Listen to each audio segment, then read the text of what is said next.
Assalamualaikum warahmatullahi taala wabarakatuh. Selamat pagi Bapak, Ibu, dan teman-teman. Pertama-tama yang saya hormati Bapak Dr. Laani MSI dan Ibu Rini Herliani SE MSI AKCA selaku dosen pengampuh mata kuliah Sistem Informasi Manajemen, dan yang saya sayangi adalah teman-teman semua.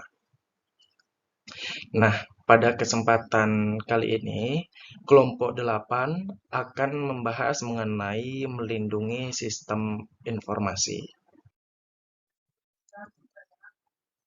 Adapun anggota kelompok 8, yang pertama ada saya sendiri, Dikida Pratama. Saya yang bertugas sebagai pembuka presentasi dan pemateri pertama.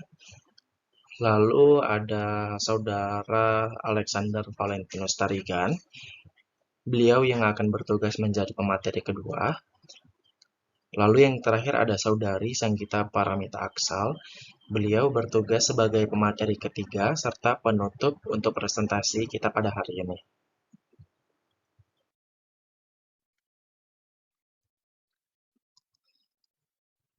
Nah, hal-hal yang akan kita bahas pada presentasi pagi hari ini, yang pertama ada membahas mengenai kerentanan dan penyalahgunaan sistem.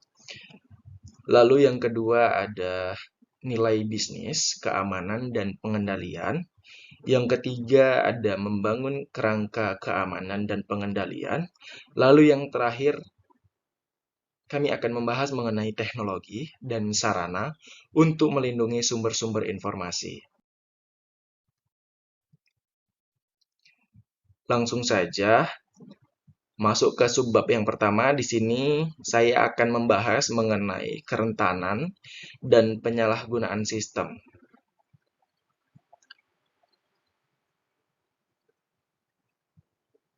Ini dapat diilustrasikan apabila Anda mengoperasikan bisnis pada hari ini, Anda harus mendapatkan pengamanan dan pengendalian sebagai prioritas utama agar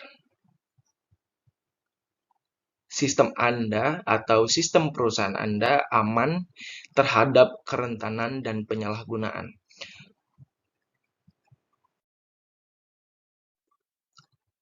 Lalu hal-hal yang dapat dilakukan untuk menghindari kerentanan dan penyalahgunaan sistem. Yang pertama, melakukan pengamanan security. Ini merujuk pada kebijakan, prosedur, dan pengukuran teknik yang digunakan untuk mencegah akses yang tidak sah, seperti pergantian, pencurian, atau kerusakan fisik pada sistem informasi. Lalu yang kedua, melakukan pengendalian atau kontrol.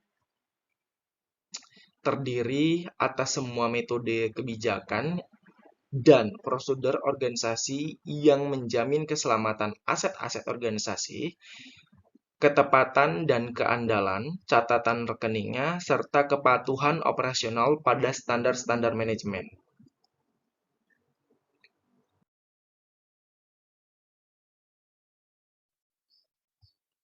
Mengapa sistem sangat rentan? Sistem sangat rentan ketika data dalam jumlah besar disimpan dalam bentuk elektronik. Mereka menjadi lebih rentan terhadap berbagai macam ancaman dibandingkan saat berada dalam bentuk manual. Melalui jaringan komunikasi, sistem informasi di beberapa lokasi yang berbeda saling terhubung. Nah, potensi dari akses yang tidak berwenang, penyalahgunaan, atau penipuan tidak terbatas pada satu lokasi, tetapi dapat terjadi di titik akses manapun dalam jaringan. Nah, ini yang dimaksud sebagai aksesibilitas jaringan. Lalu yang ketiga, kesalahan sistem terjadi saat perangkat keras komputer tidak bekerja secara efektif, atau tidak terkonfigurasi secara benar, atau kerusakan yang disebabkan oleh penggunaan yang tidak tepat. Ini yang dimaksud sebagai masalah hardware. Lalu yang keempat ada kesalahan dalam pemrograman, instalasi yang tidak tepat, atau perubahan tanpa izin yang menyebabkan kegagalan perangkat lunak komputer. Nah, ini yang dimaksud sebagai masalah software. Lalu yang kelima ada gangguan listrik, banjir, kebakaran, dan bencana alam lainnya juga mengganggu sistem komputer. Nah, di sini ada tantangan keamanan kontemporer dan kerentanan. Di sini ada 4 sumber yang rentan terhadap cyber crime. Ini yang pertama ada client user atau pengguna. Yang kedua ini ada communication lines atau jalur komunikasi. Yang ketiga ini ada corporate server atau server perusahaan. Dan yang keempat ini ada corporate system atau sistem perusahaan. Nah, untuk klien, rentan terjadinya unauthorized access atau akses yang tidak diizinkan. Lalu rentan juga terjadinya error atau kesalahan. Sedangkan untuk communication lines atau jalur komunikasi, ini rentan terjadinya tapping, penyandapan. Ini ada sniping, pengabaian. Lalu ada message alteration, ini pengubahan pesan. Lalu ada thief and fraud, ini pencurian dan penipuan. Lalu rentan juga terjadinya radiasi.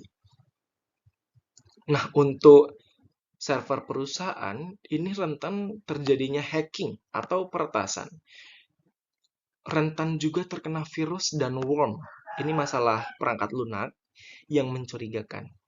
Lalu rentan juga terjadinya thief dan fraud, pencurian dan penipuan, rentan terjadinya vandalisme, rentan terjadinya denial of service attack atau serangan penolakan layanan. Sedangkan untuk sistem perusahaan, ini mengacu pada hardware operating system software, perangkat keras sistem operasi perangkat lunak, di mana rentan terjadinya thief of data, pencurian data, copying data, penggandaan data, ini alteration of data, ini pengubahan data. Lalu rentan juga terjadinya hardware failure atau kesalahan, kerusakan perangkat lunak.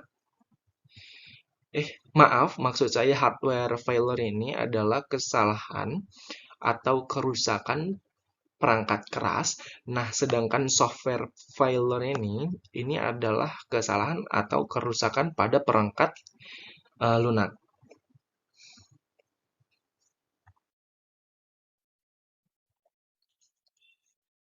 Kerentanan internet. Jaringan publik yang luas seperti internet lebih rentan jika dibandingkan dengan jaringan internal karena terbuka secara virtual bagi siapa saja.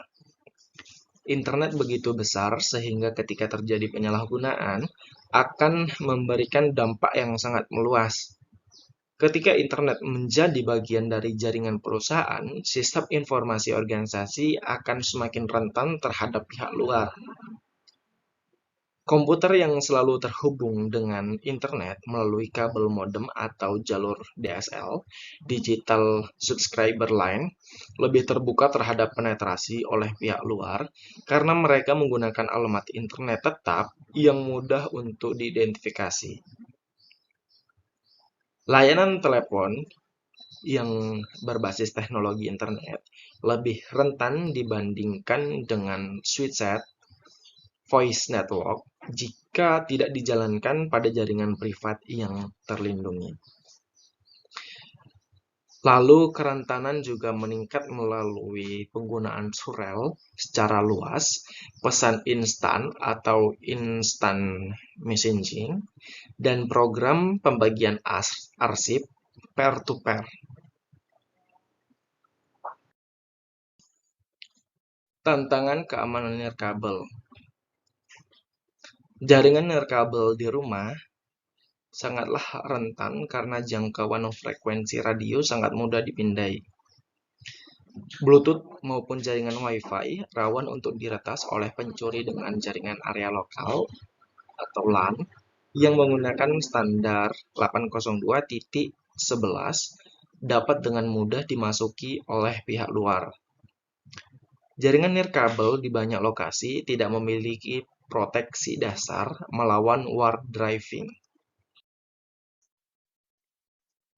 Nah, di sini ada tabel tantangan keamanan Wi-Fi.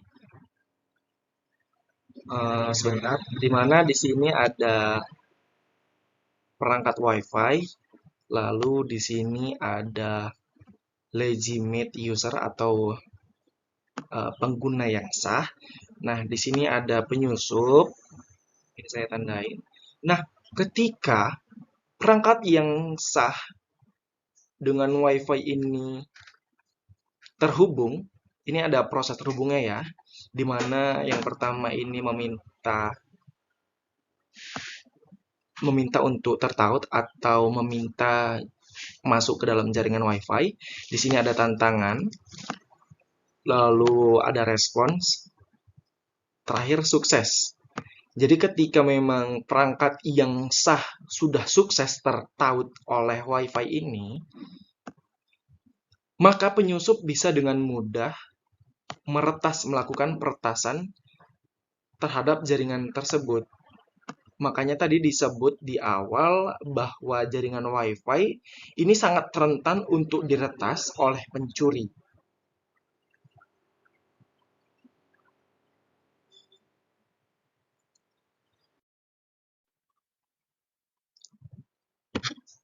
Lalu ada perangkat lunak berbahaya seperti virus, worm, Trojan horse, dan spyware. Program perangkat lunak berbahaya, malicious software program, disebut sebagai malware, dan mencangkup berbagai ancaman. Yang pertama ini ada virus. Virus adalah sebuah program perangkat lunak berbahaya yang meningkatkan dirinya pada program perangkat lunak lain atau arsip data yang akan dijalankan biasanya tanpa sepengetahuan atau izin pengguna. Lalu yang kedua ada worm, program perangkat lunak independen yang menggandakan dirinya sendiri dari satu komputer ke komputer lainnya melalui sebuah jaringan. Yang ketiga ada Trojan horse, adalah program perangkat lunak yang awal kemunculannya begitu jinak, kemudian berubah menjadi sesuatu yang tidak diharapkan. Yang keempat ada spyware, program kecil yang mampu menginstal sendiri secara diam-diam pada komputer untuk memantau kegiatan penelusuran web oleh pengguna dan untuk memunculkan iklan. Nah, ini ada contoh kode berbahaya seperti configure, ini termasuk jenis worm, ada storm, ini termasuk ke dalam jenis worm atau Trojan horse, ada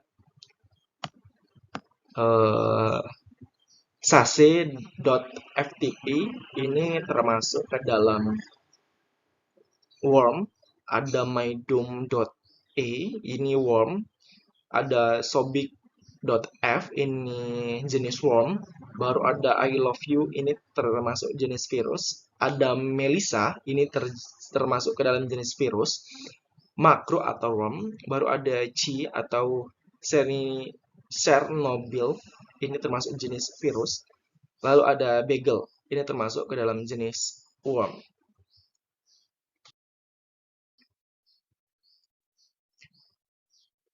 Peretas dan kejahatan komputer.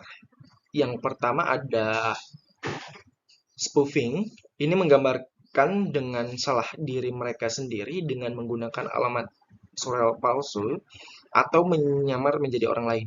Jadi, spoofing ini mereka mendeskripsikan atau menggambarkan diri mereka ini menjadi orang lain agar mereka dengan mudah melakukan kejahatan dengan informasi palsu.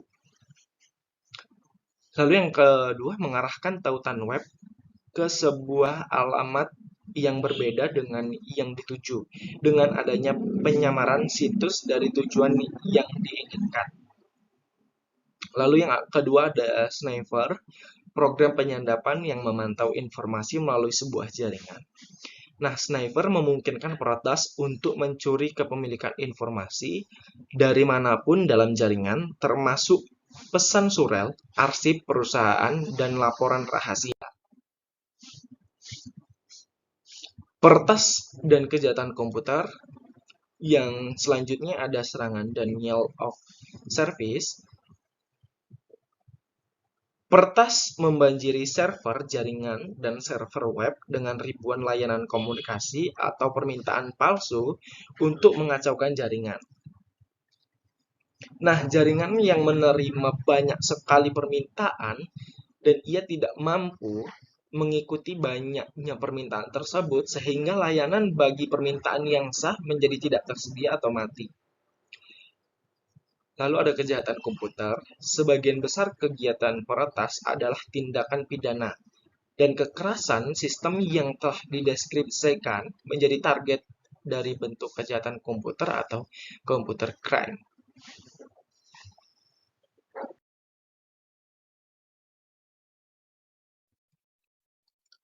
Masih dalam peretasan dan kejahatan komputer, yang selanjutnya ada pencurian identitas. Sebuah kejahatan di mana seorang penipu memperoleh sejumlah penting informasi personal seperti nomor identifikasi jaminan sosial, nomor SIM, atau nomor kartu kredit untuk menipu orang lain. Informasi bisa digunakan untuk mendapatkan kredit barang atau layanan dengan menggunakan nama korban atau menyediakan surat palsu bagi penipu. Lalu ada click fraud, dapat dilakukan melalui program perangkat lunak yang menjalankan pengeklikan dan botnet.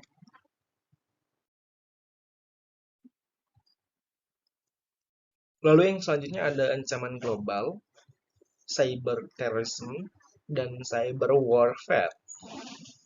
Kerentanan internet telah mengubah individu dan bahkan keseluruhan negara menjadi target mudah bagi pembajakan yang didasari oleh motif politik untuk melakukan sabotase dan spionase. Cyber warfare adalah kegiatan yang disponsori negara yang dirancang untuk melumpuhkan dan mengalahkan negara bagian atau negara lain dengan melakukan penetrasi pada komputer atau jaringan yang bertujuan untuk menyebabkan kerusakan dan gangguan. Sifat internet yang global mampu membuat penjahat atau cyber criminals melakukan aksinya dan melakukan hal-hal berbahaya di mana saja di seluruh dunia. Lalu ada ancaman internal dari para karyawan. Para karyawan memiliki akses menuju informasi rahasia dan dengan lemahnya prosedur keamanan internal, mereka biasanya dapat menjelajah ke seluruh sistem organisasi tanpa meninggalkan jejak.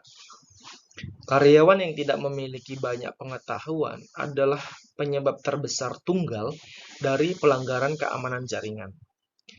Penyusup mencurigakan yang mencari sistem terkadang melabui karyawan agar memperlihatkan kata sandi mereka dengan berpura-pura menjadi anggota yang sah dari perusahaan yang membutuhkan informasi. Nah, praktik seperti ini biasanya disebut sebagai rekayasa sosial atau social engineering. Kerentanan perangkat lunak.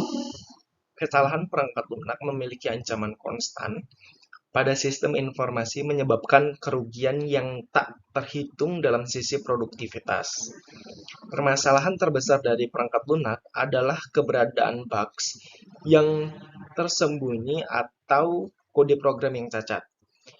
Penelitian menunjukkan bahwa adalah tidak mungkin secara virtual untuk mengeliminasi semua bugs dari program yang besar.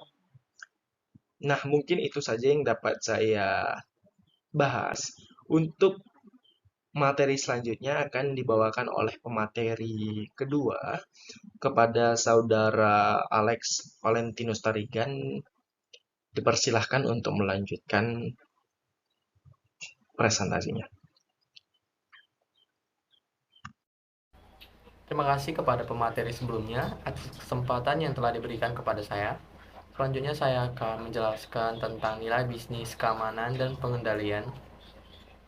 Melindungi sistem informasi menjadi sangat penting bagi operasional bisnis dan layak untuk dipertimbangkan ulang. Perusahaan-perusahaan memiliki informasi berharga untuk dilindungi. Sistem biasanya memuat data rahasia terkait pajak individu, aset keuangan, catatan medis, dan tinjauan kinerja. Sistem juga dapat berisi informasi mengenai operasional perusahaan, termasuk rahasia dagang. Pengendalian dan keamanan tidak memadai dapat berakibat pada tanggung jawab hukum yang serius.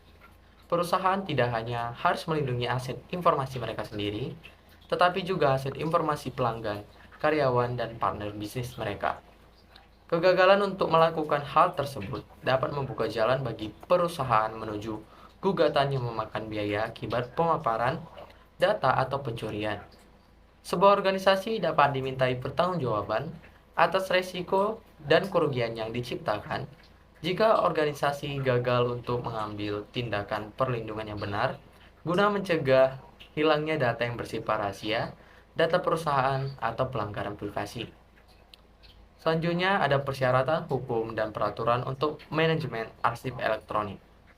Peraturan terbaru pemerintah Amerika Serikat memaksa perusahaan untuk memperhatikan keamanan dan pengendalian lebih serius dengan mewajibkan mereka untuk melindungi data dari penyalahgunaan, pemaparan, dan akses tidak sah.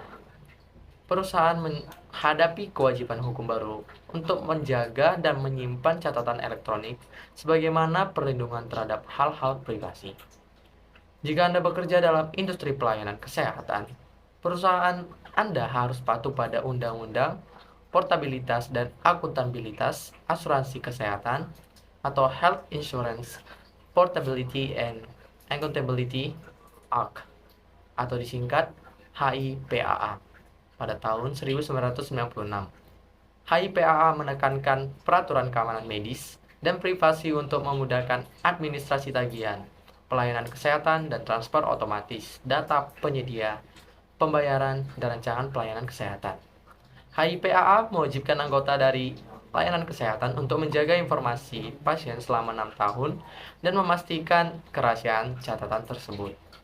Jika Anda bekerja pada perusahaan publik, perusahaan Anda harus patuh pada Undang-Undang Reformasi Akuntansi Perusahaan Publik dan Perlindungan Terhadap Investor atau Public Company Accounting Reform and Investor Protection Act pada tahun 2012 atau yang lebih dikenal dengan Undang-Undang Sarbanes-Oxley. Peraturan ini dirancang untuk melindungi investor dari skandal keuangan seperti yang terjadi pada Enron, WorldCom, dan perusahaan publik lainnya.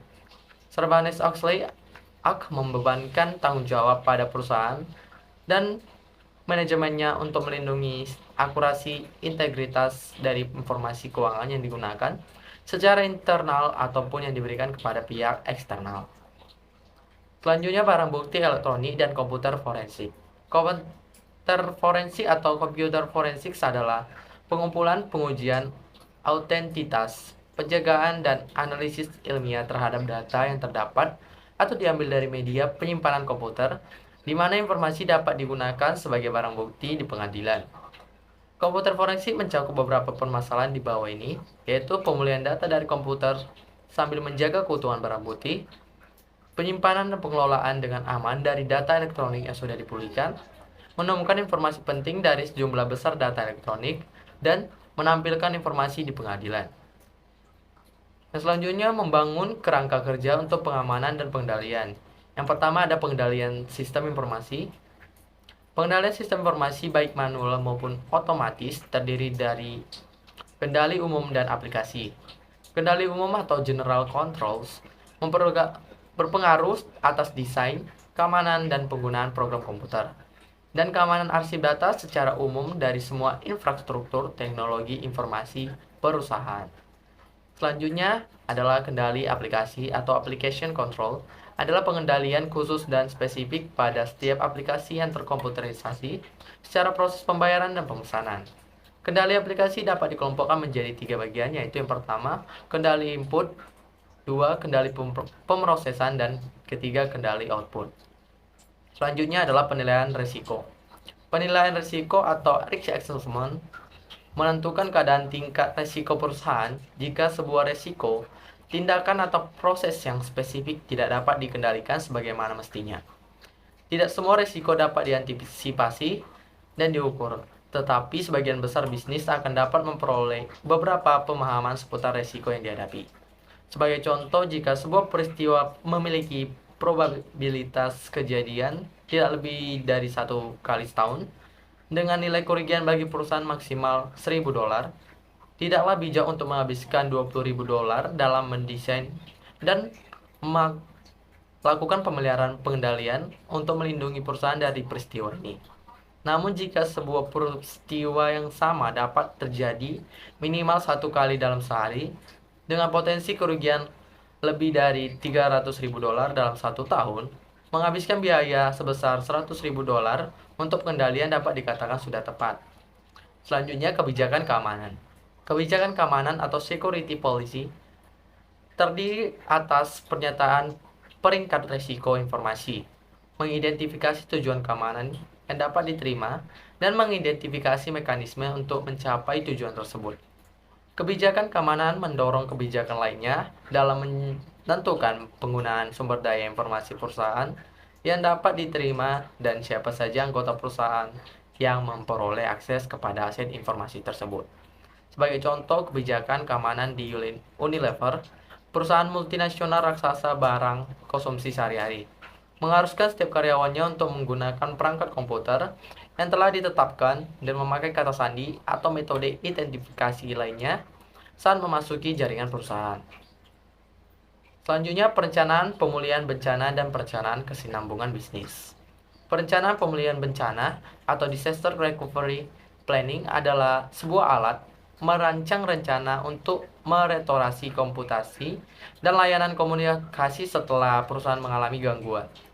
Perencanaan pemulihan bencana memiliki fokus utama pada masalah teknis dalam hal menjaga dan membuat sistem berjalan, seperti arsip manakah yang harus dibuat cadangan dan memelihara sistem komputer cadangan atau layanan pemulihan bencana. Selanjutnya, perencanaan kesinambungan bisnis atau business continuity planning memiliki fokus pada bagaimana perusahaan mengembalikan operasional bisnis setelah terjadinya bencana. Perencanaan kesinambungan bisnis mengidentifikasi proses bisnis yang utama dan menetapkan rencana tindakan untuk mengendalikan fungsi-fungsi penting saat sistem tidak bekerja. Yang terakhir ada peran auditing. Audit sistem informasi manajemen atau MIS audit memeriksa lingkungan keamanan keseluruhan perusahaan, bagaimana mengendalikan peraturan sistem informasi individu. Auditor sebaiknya menelusuri aliran beberapa transaksi pada sistem dan melakukan pengujian menggunakan, jika sesuai, perangkat audit otomatis. Audit SIM juga memeriksa kualitas data. Audit keamanan meninjau teknologi, prosedur dokumentasi, pelatihan, dan personal. Sebuah audit diteliti bahkan akan menyimulasikan sebuah serangan atau bencana untuk menguji respon teknologi, staf sistem informasi, dan karyawan bisnis. Sekian yang dapat saya jelaskan. Selanjutnya saya akan persilakan kepada pemateri ketiga, yaitu Sanggita. Terima kasih. Baiklah, terima kasih kepada pemateri kedua atas penyampaian materinya. Selanjutnya saya akan menjelaskan mengenai teknologi dan sarana untuk melindungi sumber-sumber informasi. Bisnis memiliki sebuah kesatuan teknologi yang melindungi sumber-sumber informasi mereka. Kesatuan tersebut mencakup peralatan untuk mengolah identitas pengguna, mencegah akses tidak sah menuju sistem dan data, memastikan ketersediaan sistem, serta memastikan kualitas perangkat lunak. Pembahasan yang pertama yaitu mengenai manajemen identitas dan autentisitas. Perusahaan menengah dan besar itu biasanya memiliki infrastruktur teknologi informasi yang kompleks dan memiliki banyak sistem yang berbeda. Setiap sistem tersebut itu terdiri atas rangkaian pengguna tersendiri.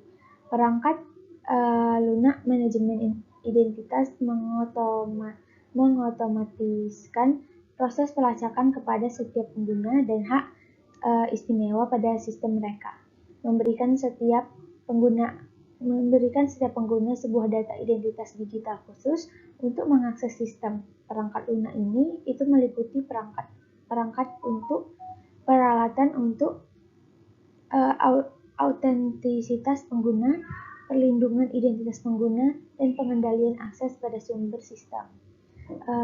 Teknologi autentisitas terbaru seperti token, kartu pintar, atau smart card, dan autentisitas biometrik mengatasi beberapa permasalahan tersebut. Token adalah perangkat fisik mirip dengan kartu identitas dan dirancang untuk menjamin identitas pengguna tunggal. Token merupakan gadget kecil yang sesuai dengan gantungan kuncinya dan menampilkan kode sandi yang berulang-ulang kali. Sedangkan kartu pintar atau smart card itu merupakan sebuah perangkat seukuran kartu kredit yang memuat sebuah chip yang telah diformat dengan informasi izin akses dan data lainnya.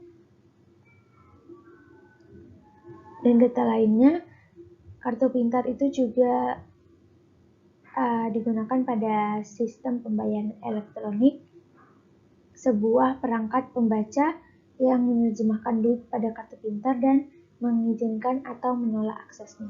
Sedangkan itu tadi kan ada namanya autentisitas biometrik.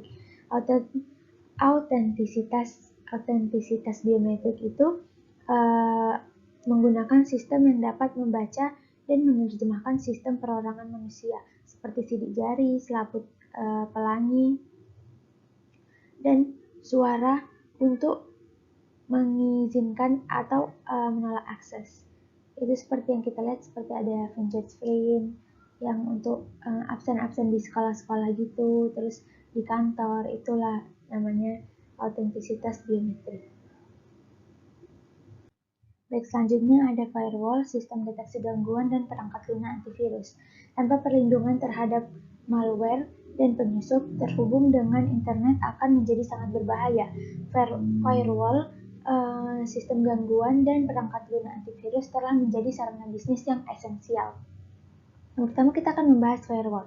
Firewall itu mencegah pengguna tidak berwenang dari mengakses jaringan privat. Firewall merupakan sebuah kombinasi dari perangkat keras dan perangkat lunak yang mengendalikan aliran masuk dan keluar lalu lintas jaringan. Biasanya firewall itu ditempatkan atas antara jaringan internet dan privat yang memiliki organisasi dan jaringan eksternal yang tidak dipercaya, seperti internet. Walaupun firewall juga dapat digunakan untuk melindungi salah satu bagian jaringan perusahaan dari sisa jaringan lainnya, firewall itu bertindak seperti penjaga gerbang yang memeriksa surat kepercayaan dari setiap pengguna sebelum memberikan akses pada jaringan. Firewall itu mengidentifikasikan nama, alamat, IP, aplikasi, dan karakteristik lainnya dari lalu lintas yang masuk. Firewall itu memeriksa informasi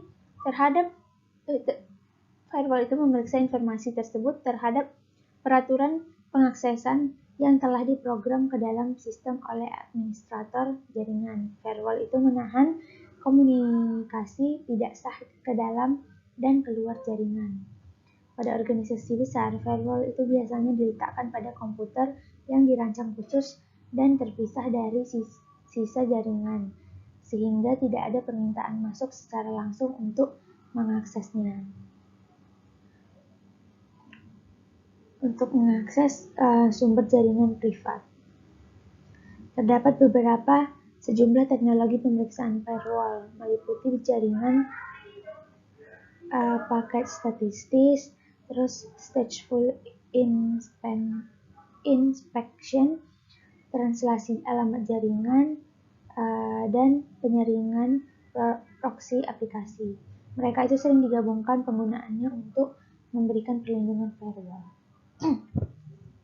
Lalu sini kita dapat lihat ada yang namanya sistem deteksi gangguan. Selain firewall, penyedia keamanan komersial saat ini menyediakan sarana dan layanan deteksi gangguan untuk melindungi dari lalu lintas jaringan mencurigakan dan usaha untuk mengakses arsip dan database. Sistem deteksi gangguan mengutamakan alat pemonitor penuh waktu yang ditempatkan pada titik-titik paling rentan atau hotspot dalam jaringan perusahaan untuk mendeteksi dan menghalangi penyusup secara terus-menerus. Sistem menyalakan alarm jika ditemukan peristiwa mencurigakan atau anomali. Selanjutnya itu ada perangkat lunak antivirus dan anti-spyware. Teknologi pertahanan yang dirancang baik untuk individu maupun bisnis harus memasukkan perlindungan anti-malware di setiap komputer. Perangkat lunak antivirus mencegah, mendeteksi, dan memindahkan malware tersebut, termaksud virus komputer, worms komputer, Trojan horse, spyware, dan adware. Namun kebanyakan perangkat lunak antivirus hanya efektif terhadap malware yang telah diketahui sebelumnya. Ketika perangkat lunak diciptakan, untuk tetap efektif, perangkat lunak antivirus harus terus-terusan diperbarui. Selanjutnya ada sistem manajemen ancaman terpadu. Untuk membantu perusahaan mengurangi biaya dan meningkatkan pengelolaan, penyediaan keamanan telah mengkombinasikan beragam sarana keamanan ke dalam satu peralatan tunggal, termaksud firewall, jaringan privat virtual, sistem deteksi gangguan, dan jaringan konten web, serta perangkat lunak anti-spam. Produk manajemen keamanan yang komprehensif disebut sistem manajemen ancaman terpadu. Walaupun pada awalnya ditujukan pada bisnis kecil dan menengah, produk UTM tersedia bagi semua ukuran jaringan. Penyedia UTM di UTM atau manajemen ancaman terpadu itu terkemuka meliputi Crossband, Fortinet, dan Checkpoint, serta penyedia jaringan seperti Cisco System dan Juniper Network, menyediakan kemampuan manajemen ancaman terpadu pada beberapa perlengkapan mereka. Baiklah, selanjutnya ada enskripsi dan kunci infrastruktur publik. Banyak bisnis menggunakan enskripsi untuk melindungi informasi digital yang mereka simpan, yang ditransfer secara fisik atau mengirimkannya melalui internet. Enskripsi merupakan proses transformasi teks dan data biasa menjadi teks tersandi yang tidak dapat dibaca oleh siapapun kecuali pengirim dan penerima yang dituju. Data enskripsi dapat menggunakan kode numerik rahasia yang disebut kunci enskripsi, yang mengubah data biasa menjadi teks tersandi. Pesan yang dikirimkan harus dideskripsi oleh penerima.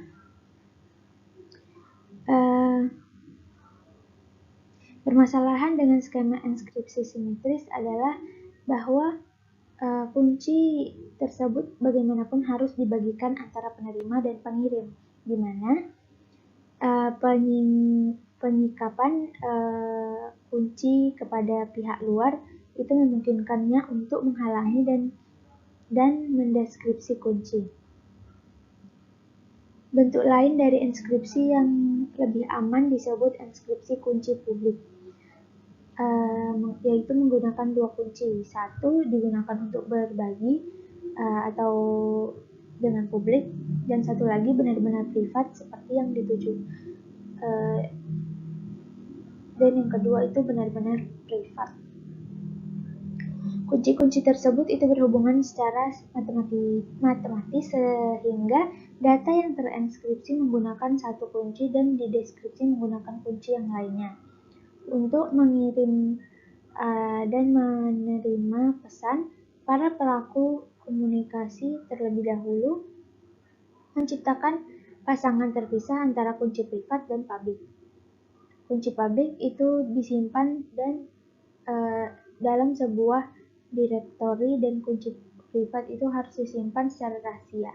Pengirim menginskripsi sebuah pesan menggunakan kunci publik.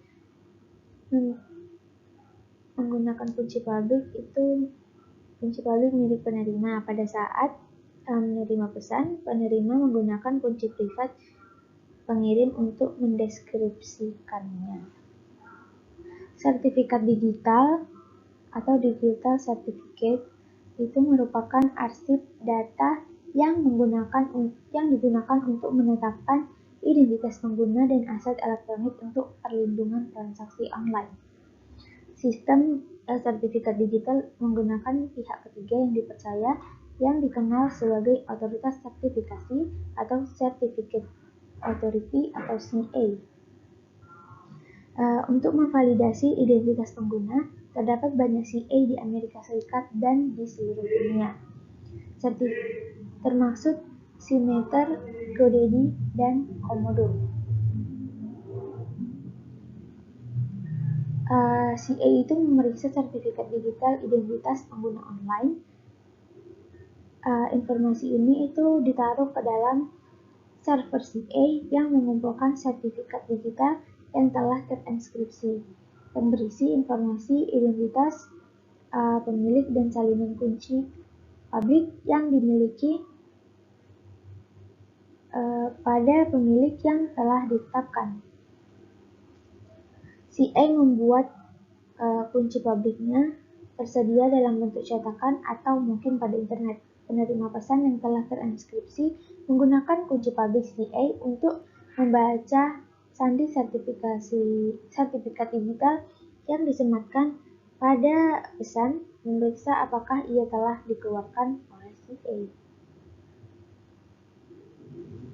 Infrastruktur kunci publik atau public key infrastruktur, penggunaan kriptografi kunci publik yang bekerja sama dengan CA saat ini telah dipergunakan secara luas pada perdagangan elektronik atau e-commerce.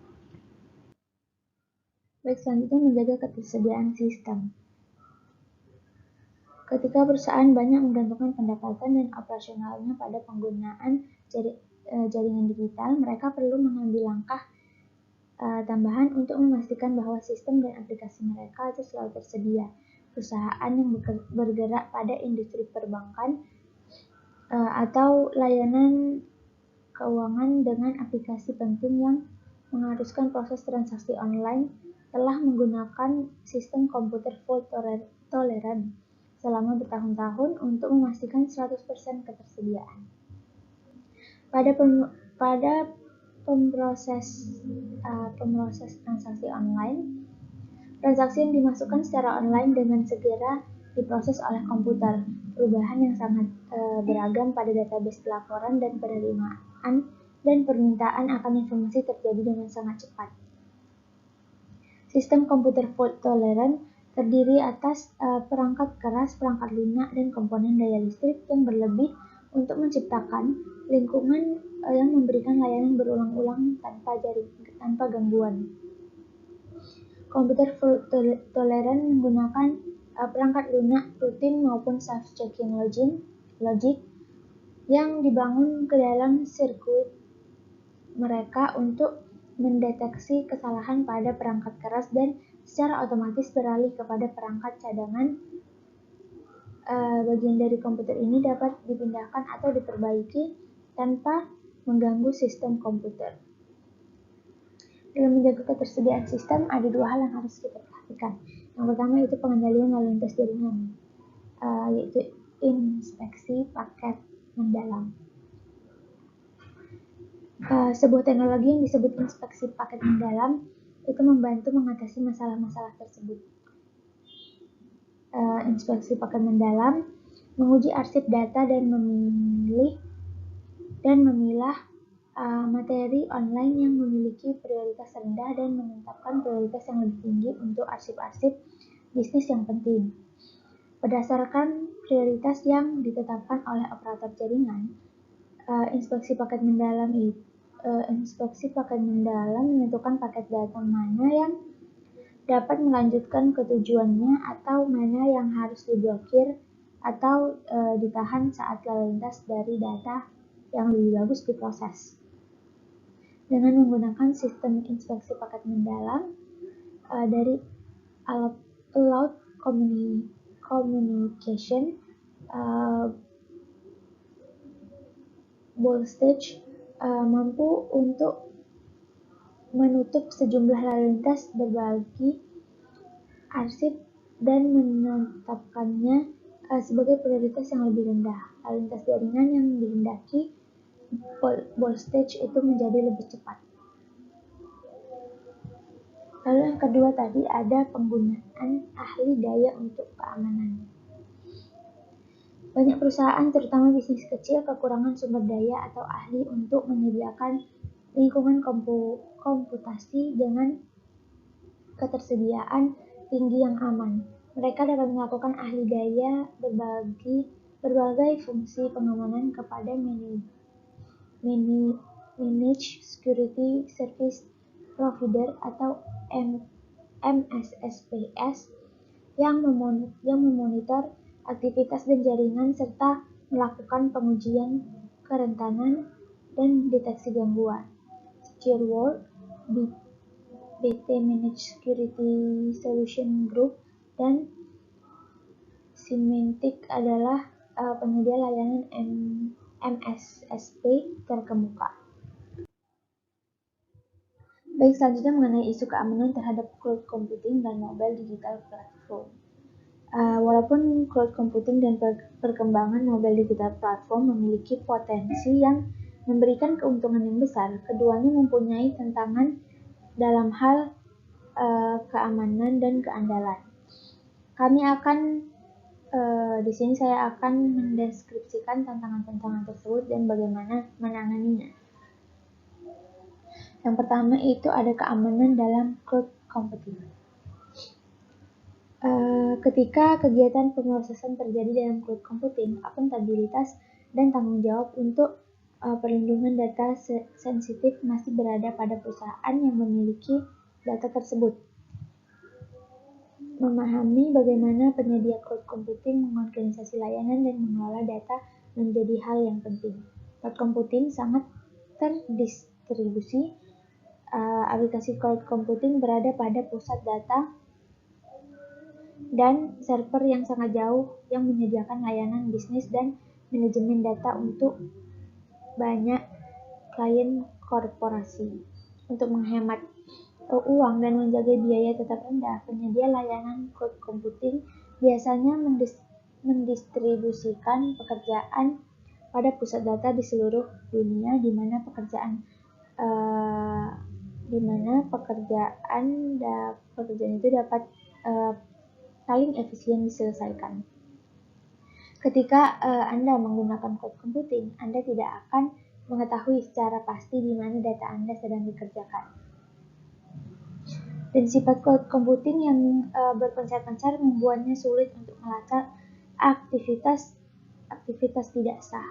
Secara virtual, penyedia cloud computing menggunakan enskripsi seperti Secure Socket Layer untuk mengamankan data yang mereka kelola saat data ditransmisikan. Akan tetapi, ketika data disimpan dalam perangkat yang juga menyimpan data lain perusahaan menjadi penting untuk memastikan tempat penyimpanan data tersebut telah dienkripsi.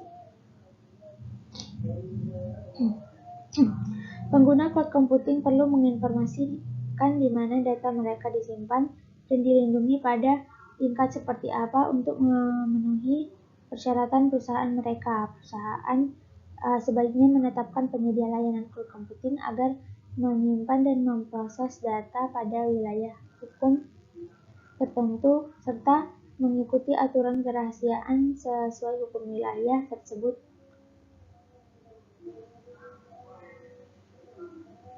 Klien penyedia cloud computing sebaiknya mencari tahu bagaimana penyedia cloud computing memisahkan data perusahaan mereka dengan data perusahaan lainnya dan meminta bukti bahwa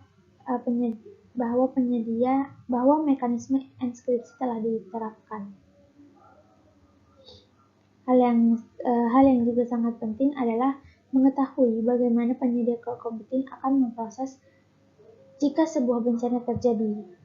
Apakah para penyedia akan mampu untuk mengembalikan data Anda dan berapa lama proses tersebut dilakukan. Pengguna cloud computing juga harus meminta apakah penyedia cloud computing akan mengajukan audit eksternal dan sertifikasi keamanan. Pengendalian ini dapat dituliskan pada Service Level Assured Agreement atau SLA sebelum menandatangani kontrak dengan penyedia cloud computing. Lanjutnya itu adalah mengamankan platform mobile. Jika perangkat mobile melakukan banyak fungsi komputer, maka harus aman seperti layaknya PC, desktop, dan laptop terhadap malware, pencurian, dan kehilangan secara tidak sengaja. Akses tanpa izin dan pencobaan peretasan. Perangkat mobile yang mengakses sistem dan data komputer itu membutuhkan perlindungan khusus. Perusahaan sebaiknya memastikan bahwa kebijakan keamanan